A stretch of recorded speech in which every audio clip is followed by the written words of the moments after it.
بصي يا ست الكل، لو نفسك تعملي طاجن كفتة يطلع من الفرن ريحته تفتح النفس وكله صوص متسبك وكفتة طرية بتدوب في البق، يبقى الوصفة دي معمولة مخصوص ليكي. النهاردة هنعمل طاجن كفتة بالصلصة بطريقة سهلة جدا. أول خطوة عندنا هي تجهيز خليط الكفتة. في الكبة أو محضرة الطعام نحط نص كيلو لحمة مفرومة، ويفضل تكون فيها نسبة دهن بسيطة عشان الكفتة تطلع طرية ومش ناشفة. نضيف على اللحمة نص كوب بقدونس مفروم و2 بصلة متوسطة متقطعين ومعلقة صغيرة توم مفروم. وبعد كده نضيف التوابل: ملح حسب الرغبة،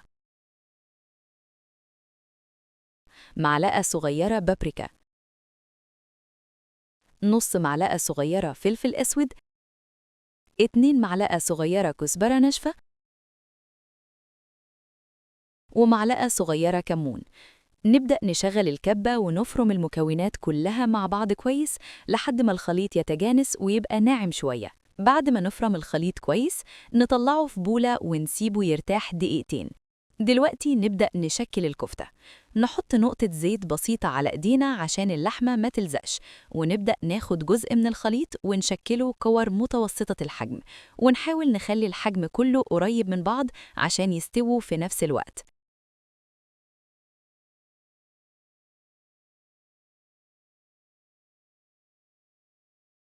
بعد ما نشكل الكمية كلها نجيب طبق فيه دقيق ونغلف كل كرة كفتة بطبقة خفيفة جدا من الدقيق. ودي تكة مهمة جدا، لأن الدقيق بيساعد الكفتة تمسك نفسها وقت التحمير ويديها لون ذهبي جميل.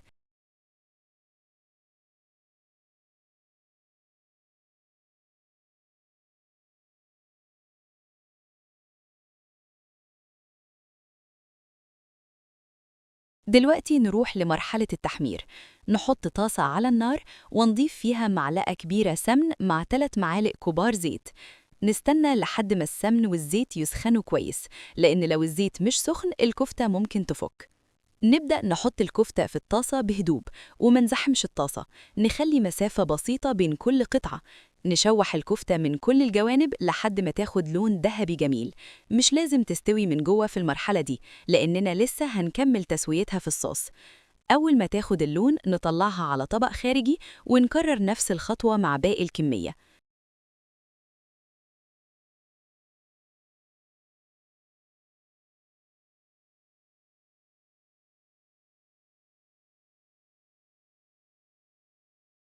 بعد ما نخلص الكفتة هنستخدم نفس الطاسة عشان نعمل الصلصة، لأن فيها طعم الكفتة وده هيدي نكهة أقوى للطاجن. نضيف في الطاسة مكعب سمنة أو معلقة زبدة، وبعدها نحط بصلة مفرومة ناعم. نقلب البصل على نار متوسطة لحد ما يدبل ويبقى لونه ذهبي خفيف. دلوقتي نضيف التوابل: ملح حسب الرغبة، معلقة صغيرة بابريكا، معلقة صغيرة كزبرة ناشفة، معلقة صغيرة توابل لحمة، ونص معلقة صغيرة فلفل أسود. نقلب التوابل مع البصل شوية لحد ما تطلع ريحتها. ممكن هنا كمان تضيفي رشة سكر صغيرة جدا، التكة دي بتوازن حموضة الطماطم وبتخلي الطعم ألذ. بعد كده نضيف مكعب زبدة صغير ونقلبهم مع بعض. الخطوة دي بتدي الصوص طعم غني وطراوة. نضيف بعد كده معلقة كبيرة صلصة طماطم ونقلبها مع البصل حوالي دقيقة لحد ما لونها يغمق شوية. بعدها نضيف 2 كوب عصير طماطم طازة، نقلبهم كويس ونسيب الصوص يغلي أول غلوة.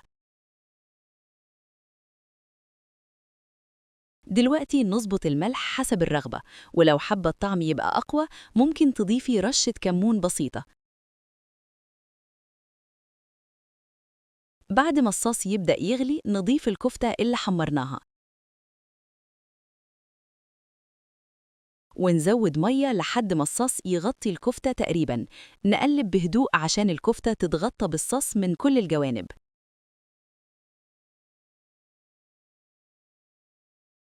نغطي الطاسة ونسيب الكفتة تتسبك على نار هادية حوالي ربع ساعة.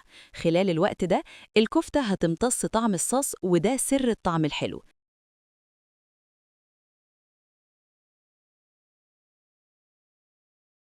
بعد مرور ربع ساعة نضيف فلفل حار حسب الرغبة لو بتحب الطعم الحار. دلوقتي نرفع الكفتة من على النار وننقلها في طاجن فرن. ندخل الطاجن فرن سخن مسبقاً على 180 درجة لمدة 20 دقيقة تقريباً. المرحلة دي بتخلي الصوص يتقل والكفتة تمسك النكهة كويس جداً. وبعد ما الطاجن يطلع من الفرن هتلاقي الصوص بقى تقيل والكفتة طرية وطعمها يفتح النفس. يتقدم طاجن الكفتة وهو سخن مع رز أبيض أو عيش بلدي وسلطة خضراء، وصدقيني الطعم هيخلي كل اللي على السفرة يسأل عن الطريقة. ولو الوصفة عجبتك ما تنسيش تعملي لايك للفيديو وتشتركي في القناة وتفعلي الجرس عشان توصلك كل الوصفات الجديدة أول بأول. كان معاكم تيسير أبو دهب.